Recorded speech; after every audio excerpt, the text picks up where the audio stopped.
Königreich Marokko zwischen Berge und Oasen.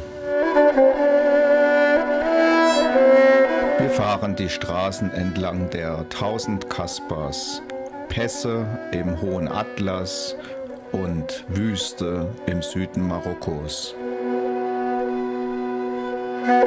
Marokko ist nicht nur ein Geheimtipp für viele Filmschaffende, die hier Game of Thrones gedreht haben, sondern ein Muss für jeden Motorradfahrer. Moderne, asphaltierte Straßen wechseln sich mit alten, geschotterten und sandigen Karawanstraßen ab.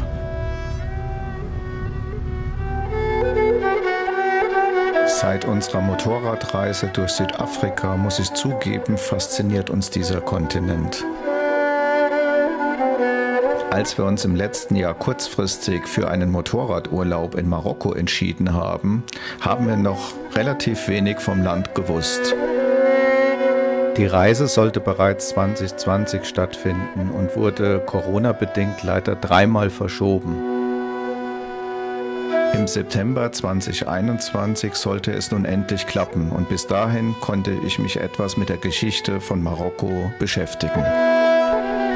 Was ich bis dato nicht wusste, ist unter anderem die Tatsache, dass Deutschland aktuell mit einer eigenen Botschaft nicht in Marokko vertreten ist, aber dazu etwas später.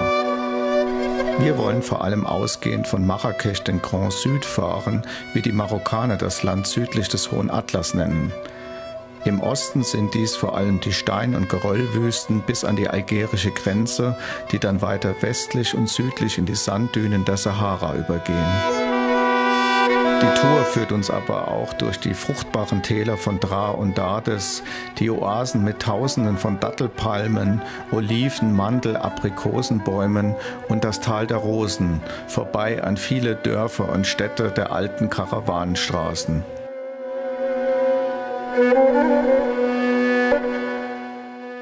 Seit vielen Jahrhunderten verbinden die alten Karawanenstraßen die südlichen Länder der Sahara wie Mali und Mauretanien mit dem Norden wie beispielsweise Marokko bis hin zur Mittelmeerküste.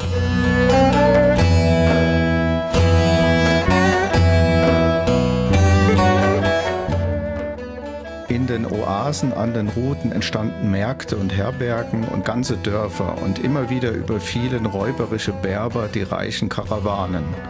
Zu ihrem Schutz wurden mächtige Burgen gebaut, die sogenannten Kasbahs.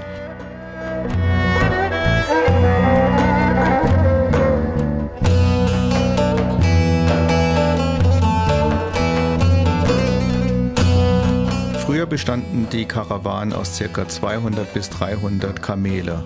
Unsere Karawane besteht aus 11 Motorrädern, begleitet mit einem Fahrzeug von RM Motorradreisen.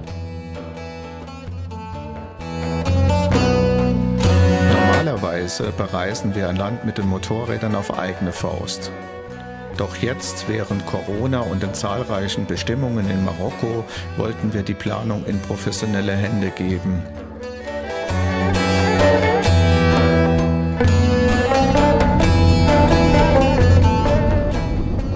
Neben einem Tourguide haben wir ein Begleitfahrzeug, ein ortskundiger Marokkaner, dem gleichzeitig auch die Mietstation gehört und uns im Falle eines Falles mit unseren BMW-Motorrädern aus der Patsche helfen kann.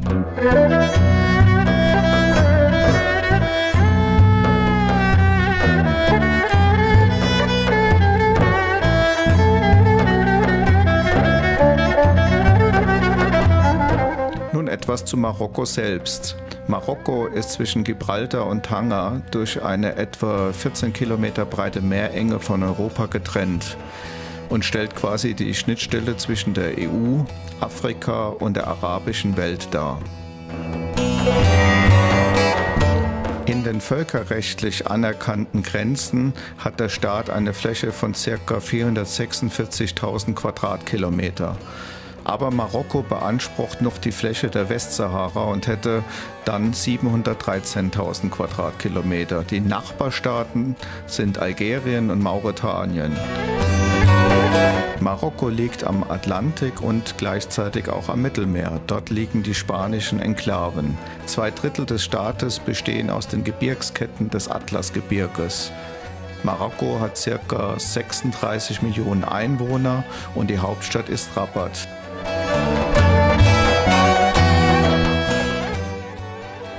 Ich möchte euch zu den nächsten Episoden einladen, einer Atlasüberquerung auf kleinsten Straßen, die Straße der 1000 Kasbahs, die Palmentäler des Südens, Übernachtung in einem Wüstencamp in der Sahara, ein durchaus abwechslungsreiches Streckenprofil, für jeden Motorradfahrer ist da was dabei, und ein Besuch der Altstadt in Marrakesch.